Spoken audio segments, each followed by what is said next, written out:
حوالے ہیں جو اللہ سے ملاتے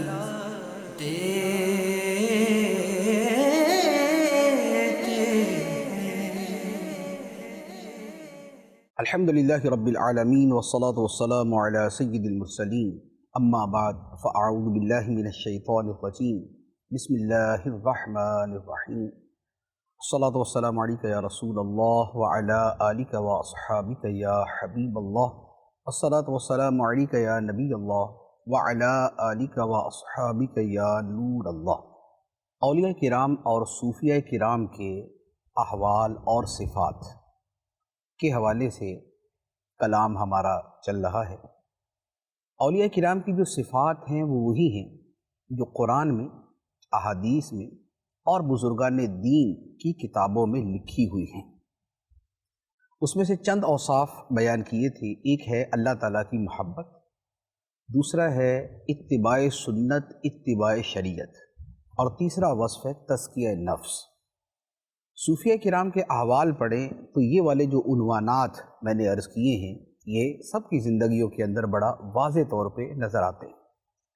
ایک اور وصف جو اولیاء کرام کی زندگی میں نظر آتا ہے وہ ہے حسن اخلاق، قوت برداشت، صبر اور حلم۔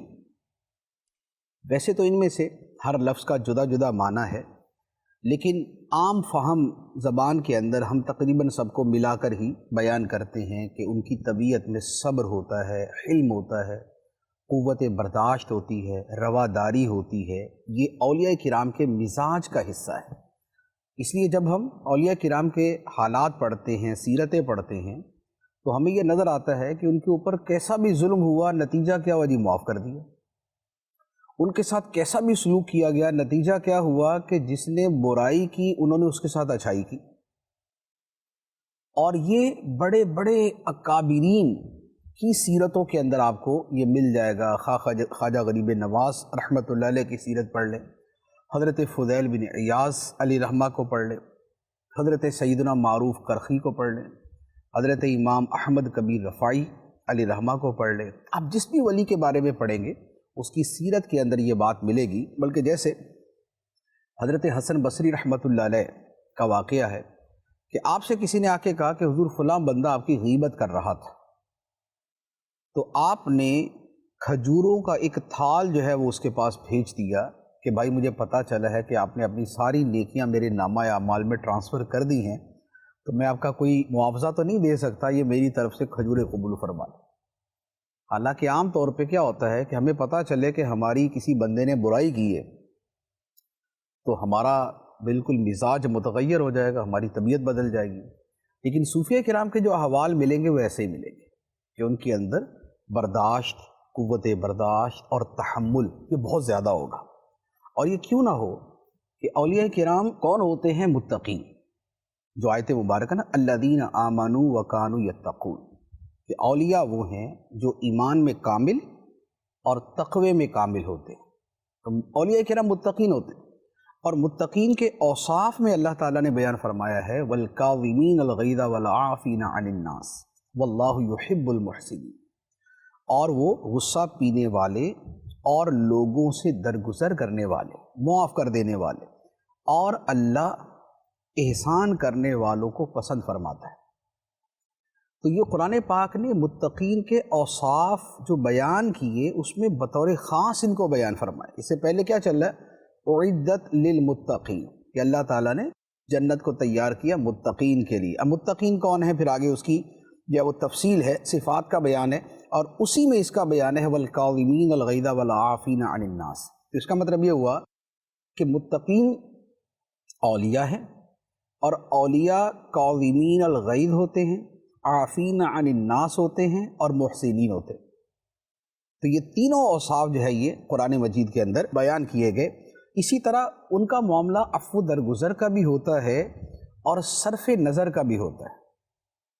صرف نظر کرنا یہ ہے کہ اگر سامنے والے کا غلط رویہ ہے تو اس سے الجھنے کی بجائے اپنی توجہ سے پھیر لیتے، اور یہ بھی قرآن مجید کی تعلیم ہی ہے جو فرمایا خذ العفو وامر بالعرف واعرض عن الجاہلین، کہ معاف کرنا اختیار کرو اور بھلائی کا حکم دو اور جاہلوں سے منہ پھیر لو۔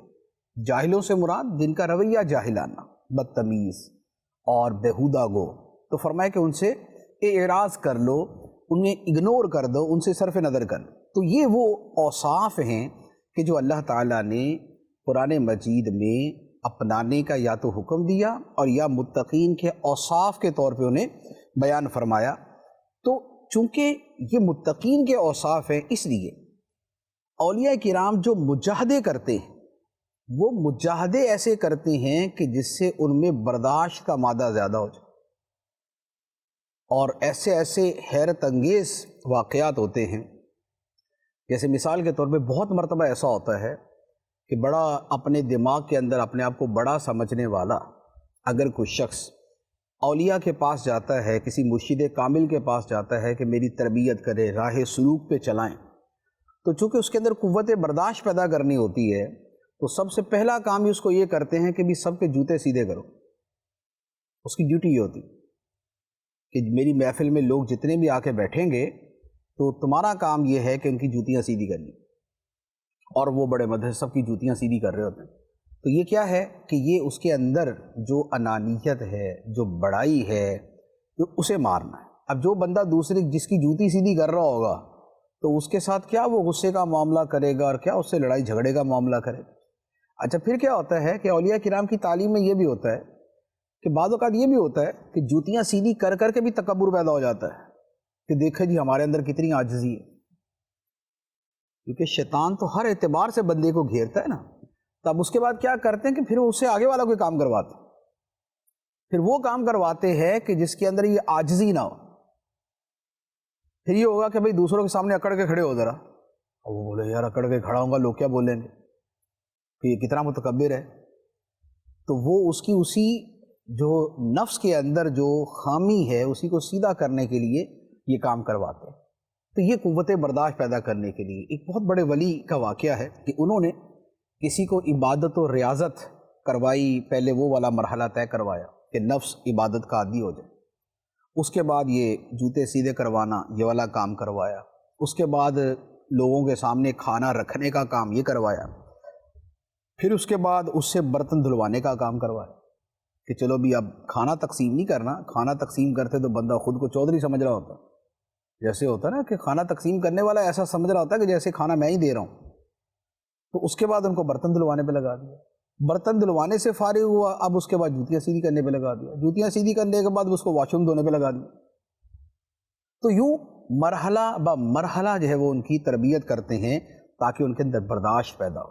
پھر اس کے بعد تو ایک اس طرح کے صاحب تھے جن کو یہ ساری منزلیں طے کروائیں، تو اس کے بعد کہا کہ بھائی اب یہ کرو کہ اب بازار میں جا کے تم نے سودا بیچنا ہے، سر کے اوپر جو ہے وہ سامان کی ٹوکری رکھو اور بازار میں جا کے آوازیں لگاؤ۔ اب بنے تو ولی تھے، شیخ بنے تھے کہ جناب چودھری بن کے بیٹھنا مسند کے اوپر، اور بزرگوں نے فرما دیا بازار کے اندر جا کے جو ہے نا وہ ٹوکری اور جو ہے نا وہ ٹوکرا سر پہ رکھ کے چیزیں بیچو۔ یہ سارے مرحلے جو ہیں یہ اس لیے طے کروائے جاتے ہیں تاکہ یہ قوت برداشت پیدا ہو۔ جب تک نفس اتنا دب نہیں جاتا اور اس کی سرکشی ختم نہیں ہو جاتی تب تک بندے کو ولایت نہیں ملتی۔ ایک بزرگ فرماتے تھے کہ دودھ دونے والے جو ہوتے ہیں نا، جو گائے وغیرہ کا دودھ دوتے ہیں، برتن اگر گندا ہو تو اس میں دودھ نہیں ڈالتے، برتن گندا ہو تو دودھ نہیں ڈالتے۔ اللہ تعالیٰ کی جو ولایت ہے، جو دوستی ہے، جو قرب ہے، یہ اس دل کے اندر نہیں ڈالا جاتا جس دل کے اندر گندگی ہو۔ جب ایک گوالا اپنے دودھ کی اتنی حفاظت کرتا ہے اور اس کی نظر میں اتنی قدر و قیمت ہے اس دودھ کی کہ بھلے وہ مالی سامنے والا بھینسوں کا مالک بھی ہوگا نا، اس کا تب بھی دل نہیں کرے گا کہ یار میں نے اتنی محنت سے اس کو جو ہے نا وہ دودھ نکالنا اور اس کے بعد گندے برتن میں ڈال دوں۔ تو اللہ تعالیٰ مشقت سے پاک ہے، لیکن اللہ تعالیٰ اپنی ولایت کا نور جو ہے وہ کسی گندے دل کے اندر نہیں ڈالتا، تو اس لیے دل کی صفائی کرنی پڑتی ہے ان رذائل سے۔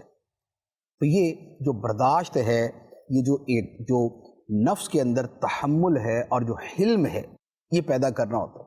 اسی لیے آپ دیکھیں انبیاء علیہم الصلاۃ والسلام کے آپ اوصاف دیکھ لیں یا اولیاء کرام کے دیکھ لیں، ان کے اندر آپ کو حلم ملے گا. جیسے حضرت ابراہیم علیہ الصلاۃ والسلام کے بارے میں قرآن پاک میں ہے ان ابراہیم لحلیم اواہ منیب، بے شک ابراہیم بڑے حلم والے تھے، بڑی برداشت والے تھے، بڑی آہیں بھرنے والے تھے، خدا کی طرف بڑا رجوع کرنے والے تھے.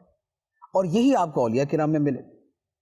یعنی بظاہر تو یہ لگتا ہے کہ ولی وہ ہوگا کہ جناب اس کو کسی نے اس کی بارے کوئی بے ادبی کی تو وہ تو جناب اس کو الٹا لٹکا دے گا، جبکہ وہ ولی بنتا ہی تب ہے کہ اس کی جتنی مرضی کر دی ہے وہ کچھ نہ کہے.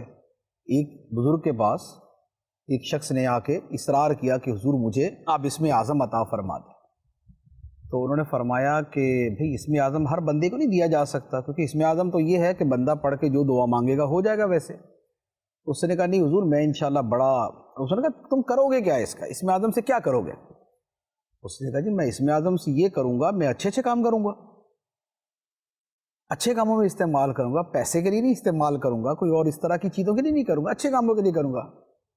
فرمایا اچھا چلو اس طرح بازار میں جا کے کھڑے ہو جاؤ، جو کچھ سارا دن ہو دیکھتے رہنا بس. وہ چلا گیا، جا کے اس نے دیکھنا شروع کر دیا. سارا دن گزرا، کوئی آیا گیا، یہ وہ سب چوک پہ دیکھتا رہا. شام میں واپس آیا، پوچھا ہاں بھی کیا دیکھا؟ اس نے کہا جی بہت سے بس لوگ معمول کی زندگی گزار رہے تھے. تو انہوں نے فرمایا نہیں کچھ روٹین سے ہٹ کے دیکھا ہو. تو انہوں نے کہا ایک کام میں نے دیکھا روٹین سے ہٹ کے، وہ یہ تھا ایک بوڑھا آدمی تھا، وہ بیچارہ جنگل سے لکڑیاں کاٹ کے لایا تھا اور پولیس والے نے اسے کہا کہ لکڑیاں مجھے دے دو. اس نے کہا یار میں نے اتنی محنت سے لکڑیاں جمع کی میں تمہیں کہاں سے دے دوں؟ تو اس نے اس کو کہا تمہیں دینی پڑے گی، میں جو آرڈر کر رہا ہوں. بوڑھے نے انکار کیا، پولیس والے نے اس کو مار مار کے اس کا برا حال کر دیا، لکڑیاں چھین لی. تو میں ہے اتنا ظلم؟ ہاں اتنا ظلم، کھلم کھلا. تو کہا اچھا یہ بتاؤ اگر اس بوڑھے کی جگہ تم ہوتے اور تمہارے پاس اسم اعظم ہوتا تو کیا کرتے؟ اس نے کہا جی میں تو ایک سیکنڈ کے اندر اس پولیس والے کو جان سے مار دیتا، اتنا اس نے ظلم کیا. فرمایا بیٹا وہ جو بوڑھا تھا نا، میں نے اسم اعظم اسی سے سیکھا ہے، میں نے اسم اعظم اسی سے سیکھا. تو یہ قوت برداشت جو ہوتی ہے یہ اولیاء کرام میں ہوتی ہے، اور مجاہدات جو ہے وہ اس لیے کروائے جاتے. تو یہ ایک بڑا بنیادی وصف ہے. ایک اور وصف جس کا تعلق اسی کے ساتھ ہے لیکن وہ زیادہ وسعت کے ساتھ ہے، کیونکہ تحمل جو ہے وہ تو تحمل، حلم، بردباری، برداشت، یہ تو ایک یوں کہہ لے کہ جز بنتا ہے. اگلی شے جو ہے یہ اس کا کل بنتی. وہ کیا ہے؟ وہ ہے اللہ تعالیٰ کی مخلوق سے پیار کرنا اور مخلوق کی خدمت کرنا.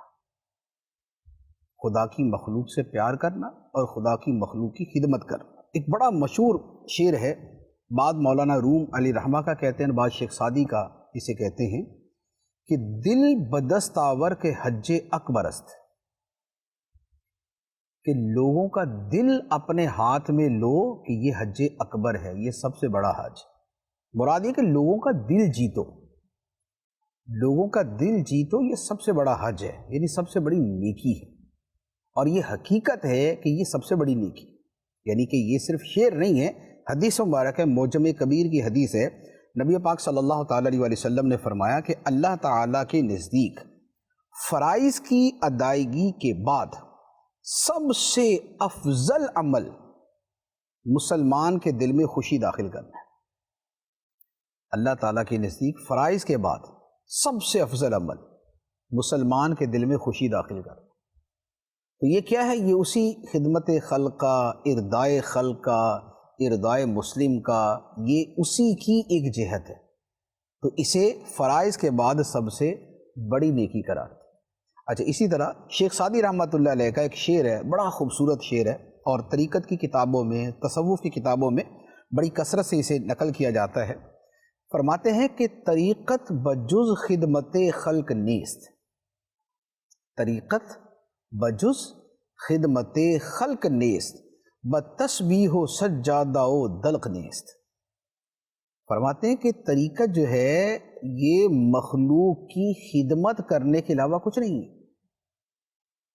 یہ طریقت تسبیح اور مصلی اور گدڑی پہننے کے ساتھ نہیں ہوتی کہ ہاتھ میں تسبیح پکڑ لی، مصلی پر بیٹھ گئے، لباس جو ہے نا فقیروں والا پہن لیا اور سمجھے کہ ہم طریقت والے ہو گئے. نہیں، بڑے بڑے ایسے ہیں کہ ہاتھ میں تسبیح ہے اور بڑی ہیر پھیر کرتے ہیں. بڑے مسلوں پہ بیٹھنے والے شکاری ہوتے ہیں. بڑے لوگ گدڑیاں پہن کے لوگوں کو دھوکہ دیتے ہیں. یا یہ تینوں کام کر کے اندر تکبر بیٹھا ہوتا ہے، جی ہم تو صوفی ہیں، ہم تو بڑے پارسا. تو ان چیزوں سے طریقت نہیں ملتی. ہاں اخلاص کے ساتھ ہیں تو یہ ایک بہت اعلیٰ چیز ہے، لیکن اس کے باوجود بھی جو خدمت خلق کے ساتھ ملتا ہے وہ ان سے بھی نہیں ملتا. آپ جتنے بھی اولیاء کرام کے حالات پڑھتے ہیں، اب اس میں دیکھیں نا کہ سرکار غوث پاک رضی اللہ تعالیٰ عنہ، اب آپ کے بارے میں جو سب سے زیادہ مشہور باتیں وہ کیا ہیں؟ عبادت اور شب بیداری، مجاہدے. لیکن آپ سے یہ سوال کیا گیا کہ آپ کو سب سے محبوب عمل کون سا ہے؟ آپ کے نزدیک سب سے پسندیدہ عمل کون سا ہے؟ فرمایا لوگوں کو کھانا کھلانا. فرمایا لوگوں کو کھانا کھلانا. اچھا، اسی طرح ایک اور جملہ ہے، حضرت خواجہ نظام الدین اولیاء رحمۃ اللہ علیہ فرماتے ہیں، اب یہ سلطان المشائخ ان کا لقب ہے، فرماتے ہیں قیامت کے بازار میں کوئی سامان اس قدر قیمتی نہیں ہوگا جس قدر لوگوں کے دلوں کو راحت پہنچانا ہوگا. قیامت کے بازار میں کوئی شے اتنی قیمتی نہیں ہوگی جتنا لوگوں کے دلوں کو خوش کرنا قیمتی ہوگا. تو یہ سلطان المشائخ خواجہ نظام الدین اولیاء رحمۃ اللہ علیہ جیسے بزرگ فرما رہے. اور آپ کا حال یہ تھا، خود آپ کا اپنا عمل ایسا تھا کہ لوگ آتے، بہت زیادہ لوگ آپ سے ملاقات کے لیے. آپ کا لنگر بہت بڑا تھا، بہت بڑا لنگر تھا.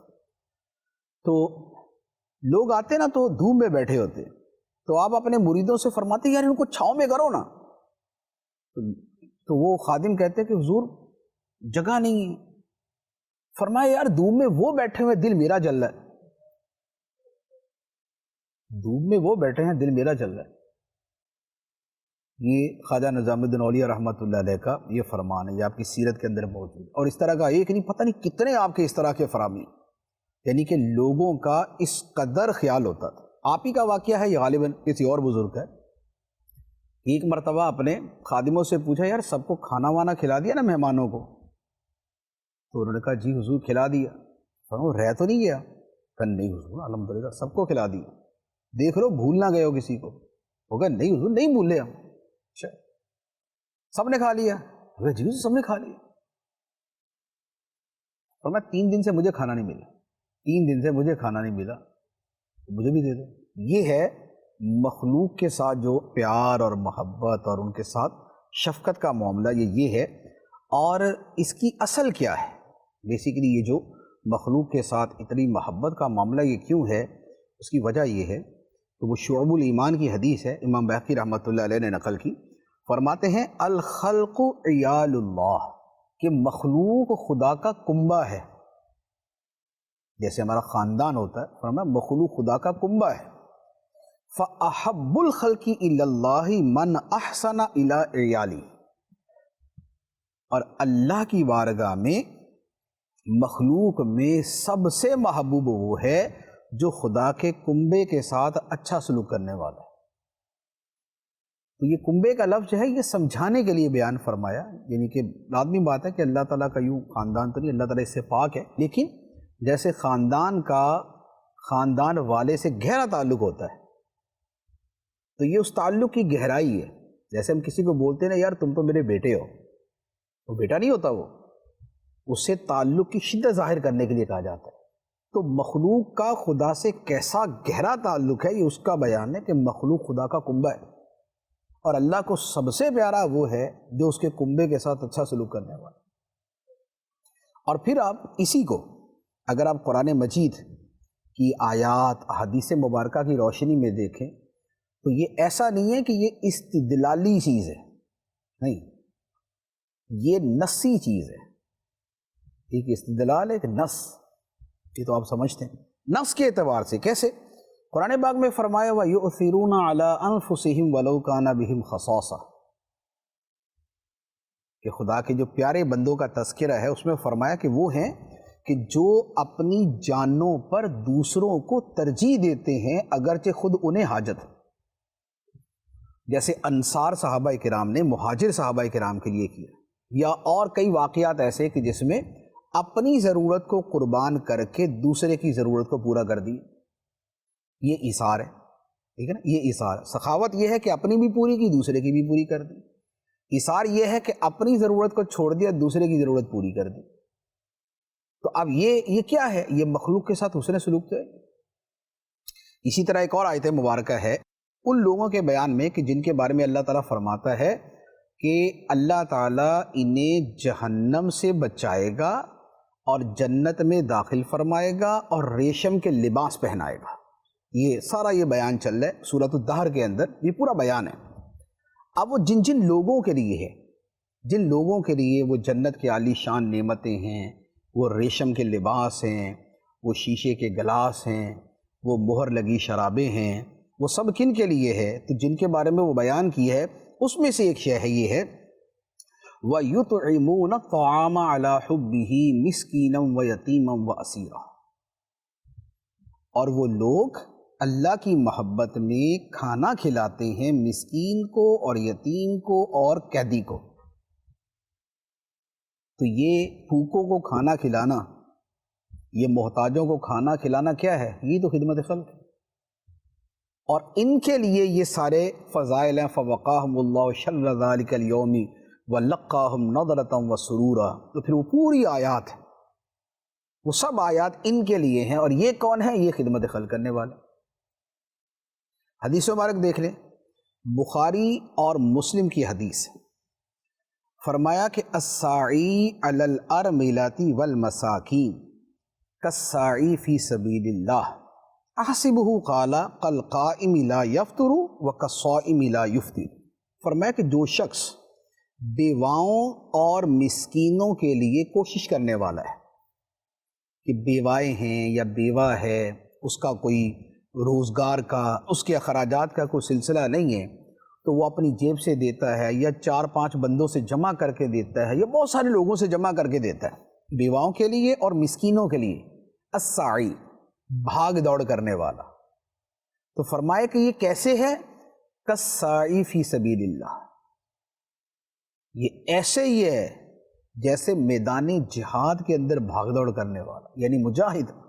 اور آگے فرمایا، راوی فرماتے کہ میرا خیال ہے کہ سرکار نے یہ بھی فرمایا تھا صلی اللہ علیہ وسلم کہ کالقائم لا یفطر وکالصائم لا یفطر، کہ یہ جو بیواؤں کے لیے، مسکینوں کے لیے بھاگ دوڑ کرنے والا ہے ان کی ضروریات پوری کرنے کے لیے، وہ اس شخص کی طرح ہے جو رات کو اتنی عبادت کرے کہ تھکے نہیں، اتنی کرے کہ اکتاہٹ نہ محسوس کرے، اور اتنے روزے رکھے کہ کبھی افطار نہ کرے، یعنی روزانہ روزے رکھے. تو اب رات کو شب بیداری، رات کو عبادت کرنے والا، دن میں روزہ رکھنے والا، راہ خدا میں جہاد کرنے والا. فرمایا کہ یہ سب ایک طرف، اور بیواؤں اور مسکینوں کے لیے ان کے اخراجات کا انتظام کے لیے کوشش کرنے والا ایک طرف، یہ دونوں ایک دوسرے کے برابر ہیں. تو اب آپ دیکھ لیں کہ اس عمل کی عظمت، اس کی اہمیت کتنی. اور اس کے پھر برعکس آ جاتا ہے کہ یہ تو ہے خدمت خلق، اب اس کے الٹ آتا ہے کہ مخلوق کے حقوق میں کوتاہی کرنا، یہ اس کا برعکس ہو جائے. جو خدمت میں بھاگ دوڑ کرے گا اس سے کوتاہی متصور نہیں ہوتی، کیونکہ وہ تو وہ کر رہا ہے جو اس پر لازم ہی نہیں، تو وہ دوسروں کی حق تلفی کیوں کرے؟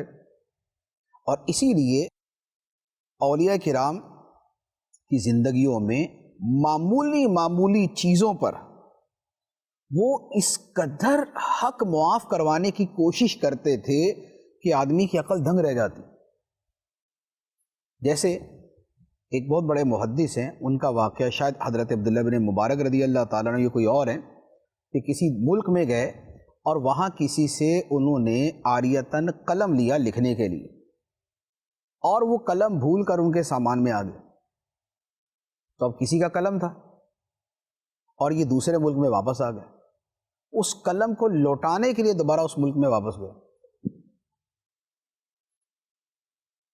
کہ کسی کا قلم رکھ لینا جو ہے یہ اس کا حق ضائع ہونے والی بات ہے، حالانکہ قصدن نہیں، لیکن جو دل کے اندر خوف خدا ہے، اور ولیوں کی شان ہی ہے کہ وہ حق ادا کرنے کے اندر اتنی کوشش کرتے ہیں۔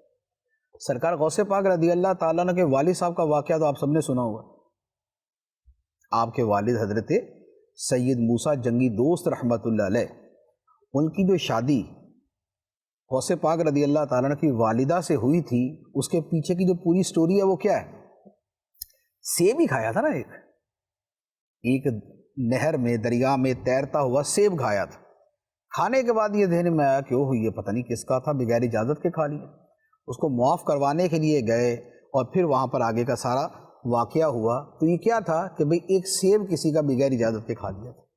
تو مخلوق خدا کی خدمت کرنا اور اس کے ساتھ لوگوں کی حق تلفی سے بچنا، یہ اولیاء کرام کی زندگی کے اندر انتہا درجے کا آپ کو عمل ملے گا۔ سیدنا صدیق اکبر رضی اللہ تعالیٰ عنہ جب خلیفہ بنے، امیر المومنین خلیفہ بنے، تو مدینہ منورہ کے بچے بچیاں چھوٹے چھوٹے وہ آپس میں باتیں کر رہے تھے کہ بھئی ابو بکر صدیق تو خلیفہ بن گئے تو اب ہماری بکریوں کا دودھ کون دھوکے دے گا ہمیں؟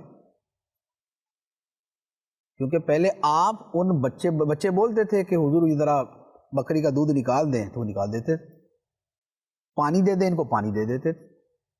تو خلیفہ بننے کے بعد انہوں نے کہا بھی یہ تو خلیفہ بن گئی، اتنا بڑا عہدہ، تو اب ہماری یہ بکریوں کا دودھ کون دھوئے گا؟ تو آپ نے فرمایا کہ اب بھی میں ہی تمہارے لیے یہ کام کروں گا، اور آپ یہ کام کرتے رہے۔ اور اس کے سیدنا عمر فاروق رضی اللہ تعالیٰ عنہ کا واقعہ آپ میں سے سب نے سنا ہوا ہوگا کہ وہ جو ایک جو ہے وہ قافلہ تھا، تو اس قافلے کے پاس گئے، جا کے دیکھا کہ کیا ہے، تو پتہ چلا کہ وہ ایک عورت ہے اور اس کا جو ہے وہ گھر کا معاملہ بڑا یعنی کہ غریبانہ ہے۔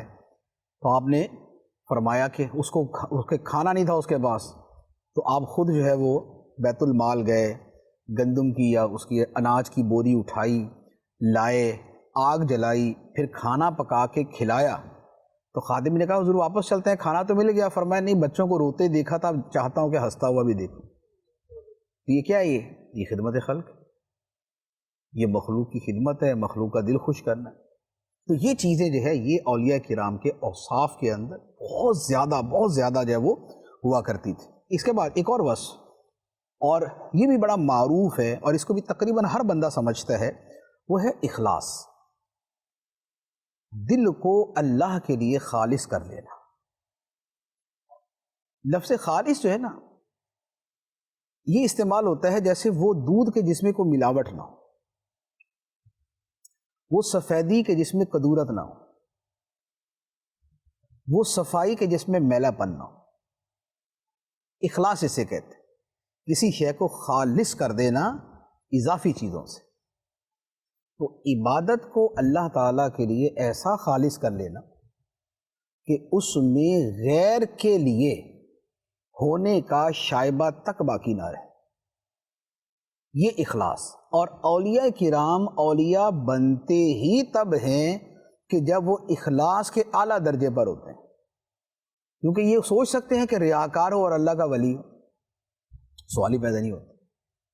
ان کو ولایت ملی ہی اس کی وجہ سے کہ انہوں نے اتنے اخلاص کے ساتھ عمل کیا، اور پھر اس اخلاص پر استقامت رہی۔ اخلاص کے ساتھ کیا گیا تھوڑا عمل، یہ بہت بڑے عمل سے زیادہ وزنی ہوتے ہیں۔ اور آپ اولیاء کرام کو دیکھیں، ایسے اولیاء کرام ملیں گے کہ زندگی بھر کوئی عبادت کرتے رہے اور کسی کو پتہ ہی نہیں کہ یہ عبادت کرتے تھے، کسی غریب کی مدد کرتے رہے اور اس کو زندگی بھر یہی پتہ نہیں چلا کہ میری مدد کون کر رہا ہے، زندگی بھر وہ روزہ رکھتے رہے اور کسی کو یہ پتہ نہیں چلتا کہ ان کا روزہ ہے۔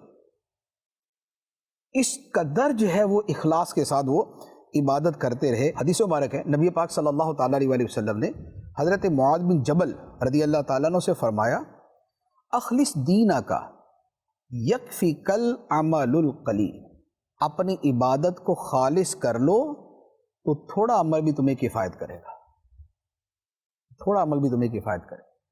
اچھا، یہی بات ہے کہ آپ نے دیکھا ہوگا کہ بہت سی روایتیں ایسی ملتی ہیں جی فلاں عمل کیا تو اتنا ثواب ملے گا. درود شریف ہے، درود شریف پڑھیں گے تو 10 نیکیاں ملیں گی، 700 نیکیاں ملیں گی، بے شمار نیکیاں ملیں گی. یہ فرق درود شریف میں آ جاتا ہے. اچھا، اسی طریقے سے اور بہت سے اعمال آتے ہیں کہ یہ عمل کریں گے اتنا ثواب ہے، اتنا ثواب ہے، اتنا ثواب. راہ خدا میں خرچ کرنا ہے، 1 روپیہ خرچ کریں گے 10 روپے کا ثواب ملے گا. 1 روپیہ خرچ کریں گے 70 گنا زیادہ ثواب ملے گا. 1 روپیہ خرچ کریں گے 700 گنا زیادہ ثواب ملے گا. 1 روپیہ خرچ کریں گے پتہ نہیں کتنے لاکھ گنا زیادہ ثواب ملے گا. تو یہ جو سارے کا سارا یہ کیوں ہے؟ علماء نے اس کی وجہ فرق یہ بیان فرمائی ہے کہ اس کا دار و مدار اخلاص پہ ہے. جس کا اخلاص کم اسے ثواب کم، جس کا اخلاص زیادہ اسے ثواب زیادہ، جس کا اخلاص اس سے زیادہ اس کو ثواب اس سے زیادہ. ظاہری عمل جو ہوتا ہے، جو ظاہری عمل ہے، وہ تو بعض اوقات 2 افراد کا برابر ہوتا ہے، لیکن اس کے باوجود ایک کا مرتبہ دوسرے سے بلند ہوتا ہے. اس مرتبے کی بلندی کے پیچھے کیا چیزیں ہوتی ہیں؟ صرف 2 چیزیں ہوتی ہیں، ایک خدا کی معرفت اور ایک عبادت میں اخلاص. 2 بندے ایک ہی طرح کی عبادت کرتے ہیں، لیکن ایک کو خدا کی معرفت زیادہ ہے، اسے ثواب زیادہ ملتا ہے، کیونکہ وہ عبادت کر رہا ہے اس معرفت کے ساتھ. دوسرے والا عبادت کر رہا ہے اس سے کم معرفت کے ساتھ. تو جس کی معرفت جتنی زیادہ اس کا ثواب اتنا زیادہ. اللہ کے نبی کا عمل اس کی پوری امت سے زیادہ نیکی میں بھاری ہوتا ہے. اللہ تعالیٰ کے نبی علیہ الصلوۃ والسلام 2 رکعت نماز پڑھیں اور باقی پوری امت ساری زندگی نماز پڑھتی رہے، افضل کون سی نماز ہے؟ نبی علیہ الصلوۃ والسلام. کیوں؟ اس لیے کہ خدا کی جو معرفت انہیں حاصل ہے وہ سب کو حاصل نہیں، وہ کسی کو حاصل نہیں. تو معرفت جتنی زیادہ ثواب اتنا زیادہ. اسی طرح اخلاص جتنا زیادہ ثواب اتنا زیادہ. جتنے مجاہدے سرکار غوث پاک رضی اللہ تعالیٰ عنہ کے ہم پڑھتے ہیں، اتنے مجاہدے اور بھی اولیاء کرام کے، بہت سے اولیاء کرام. سرکار غوث پاک رضی اللہ تعالیٰ عنہ نے جیسے 40 سال عشاء کے وضو سے فجر کی نماز پڑھی، 25 سال روزانہ قرآن مجید ایک مکمل کیا. لیکن وہ اولیاء کرام بھی ہیں کہ جنہوں نے 60 سال عشاء کے وضو سے فجر کی نماز پڑھی، 60 سال روزانہ رات کو ایک قرآن ختم کرتے رہے. میں نے خود ایسے اولیاء کرام کے حالات پڑھے. لیکن اہل معرفت کا اجماع ہے کہ جو مرتبہ سرکار غوث پاک کا کسی اور کا نہیں. تو اللہ تعالیٰ تو عدل فرمانے والا ہے، جس نے جتنا عمل کیا ہوگا اللہ تعالیٰ اس کو اتنا عطا فرمائے گا. تو 60 سال والے کو اتنا نہیں ملا، 40 سال والے کو اتنا مل گیا. وجہ فرق یہ ہے کہ اللہ کی بارگاہ میں عمل کی صرف تعداد اور کوانٹٹی نہیں دیکھی جاتی. وَلَٰكِن يَنظُرُ إِلَىٰ قُلُوبِكُمْ وَأَعْمَالِكُمْ. اللہ تمہارے دلوں کو دیکھتا ہے اور تمہارے عملوں کو دیکھتا ہے. تو عمل عند اللہ کچھ پانے میں بڑے اہم ہیں، لیکن قلوب اس سے زیادہ اہم. قلوب اس سے زیادہ اہم. اس لیے کئی عبادات کے اندر اللہ تعالیٰ نے فرمائی ہے لَن يَنَالَ اللَّهَ لُحُومُهَا وَلَا دِمَاؤُهَا وَلَٰكِن يَنَالُهُ التَّقْوَىٰ مِنكُمْ. کہ تمہاری قربانیوں کے گوشت اور خون اللہ کے پاس نہیں جاتے، ہاں تمہارے دلوں کا تقویٰ ہے جو خدا کی بارگاہ میں پہنچتے ہیں. تو جن کا اخلاص زیادہ ہے ان کا مرتبہ زیادہ ہے، جن کا اخلاص زیادہ ہے ان کو عطا زیادہ ہو. تو اولیاء کرام اپنی زندگی کا بہت بڑا حصہ اپنے اخلاص کو اور خالص کرنے میں لگا دیتے ہیں، دل سے ریاکاری کو نکالنے میں لگا دیتے ہیں. جنگلوں میں جا کے عبادت کیوں کرتے ہیں؟ تاکہ دیکھے کوئی نہیں، اور آ کے بعد میں اطلاع نہیں دیتے کہ اتنے سال یہ عبادت کر کے آیا ہوں. کیوں؟ اس لیے کہ اخلاص کے خلاف. تو ان کی عبادتیں جو ہیں وہ اس قدر اعلیٰ اخلاص کے اوپر مبنی ہوتی ہیں کہ اس اخلاص کی وجہ سے ان کو یہ سارے مرتبے ملتے ہیں. تو اولیاء کرام کا ایک بہت بڑا جو وصف ہے وہ ہے ان کا اخلاص. اور اخلاص جب دل کے اندر آتا ہے تو یوں سمجھ لیں کہ اخلاص کے پیچھے پیچھے ہی ولایت دل کے اندر آ جاتی. اخلاص کیا ہے؟ خالص کر دینا. کس چیز کو؟ بندے نے اپنی بندگی کو اللہ کے لیے خالص کر دیا، اللہ تعالیٰ اپنی دوستی اس بندے کے لیے خالص کر دیتے تو یہ اس بندے کو مل جاتا۔ تو اولیاء کرام کے اوصاف کے اندر ایک وصف جو ہے وہ اخلاص، ایک اور بڑا اہم وصف ہے اور وہ ہے، اس کے لیے لفظ تو لکھا جاتا ہے ترک نفاق، ترک نفاق، لیکن یہاں نفاق سے مراد ہے ظاہر و باطن کا تضاد، ظاہر اور ہے باطن اور ہے، جیسے کہ ہم میں سے بہت ساروں کے ساتھ ہوتا ہے، ظاہر ہمارا زیادہ نیک ہے، باطن ہمارا اتنا نیک نہیں ہوتا۔ تو اولیاء وہ ہیں کہ جن کا ظاہر باطن ایک جیسا ہو جائے اور وہ نیک ہو جائے، بلکہ باطن ظاہر سے زیادہ اچھا ہو جائے۔ حضرت عمر بن عبدالعزیز رضی اللہ تعالیٰ عنہ ایک مرتبہ مدینہ منورہ میں گئے، حاضر ہوئے، اور آپ نے لوگوں سے فرمایا کہ مجھے کوئی نصیحت کرے۔ تو ایک شخص نے نصیحت کی، اور روایت میں یہ ہے کہ وہ حضرت خضر علیہ السلام تھے۔ انہوں نے نصیحت کیا کی، انہوں نے فرمایا ایاک یا عمر ان تکون ولیا للہ فی العلانیہ وعدوا لہ فی السر، کہ اے عمر اس بات سے بچنا کہ تم ظاہر میں تو خدا کے دوست ہو اور تنہائی میں خدا کے دشمن۔ تو یہاں دشمنی کا لفظ انہوں نے سمجھانے کے لیے بول دیا، ورنہ گناہ گار دشمن نہیں ہوتا، دشمن کافر ہی ہوتا ہے، لیکن کہنے کا مقصد یہ ہے کہ ایسا نہ ہو کہ ظاہر کے اندر تو اللہ کے ولی ہیں اور باطن کے اندر جو ہے کچھ اور ہی نکل رہا ہے۔ فرمایا ایسا نہ ہو۔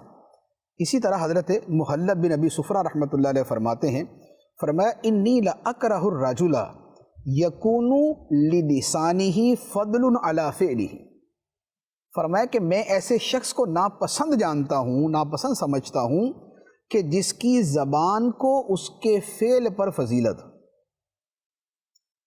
کہ اس کی زبان تو ایسی نیک اور اس کا عمل اس کے برابر نہ ہو۔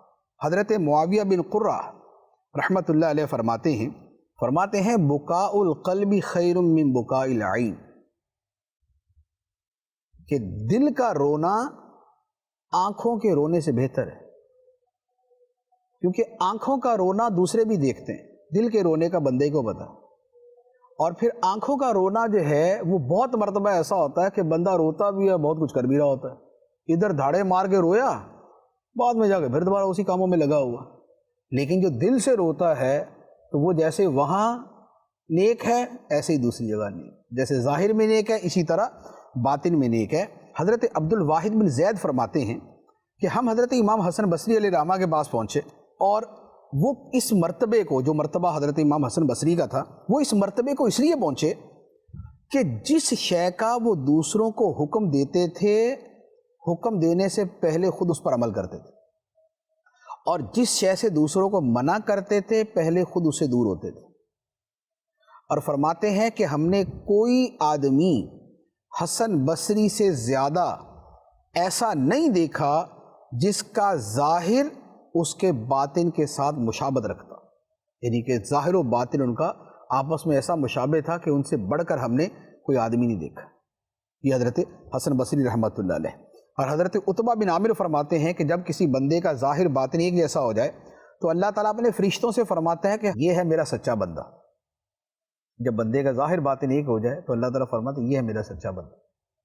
تو اولیاء کرام کی صفات میں ہوتا ہے ترک نفاق، اور ترک نفاق ترک تضاد، ظاہر و باطن، سر و علانیہ، جلوت و خلوت، اس کا تضاد ختم ہو جائے اور دونوں ایک جیسے ہو جائیں، اچھے ہو جائیں۔ اللہ تعالیٰ ہمیں عمل کی توفیق عطا فرمائے، آمین بجاہ النبی الامین صلی اللہ علیہ وسلم۔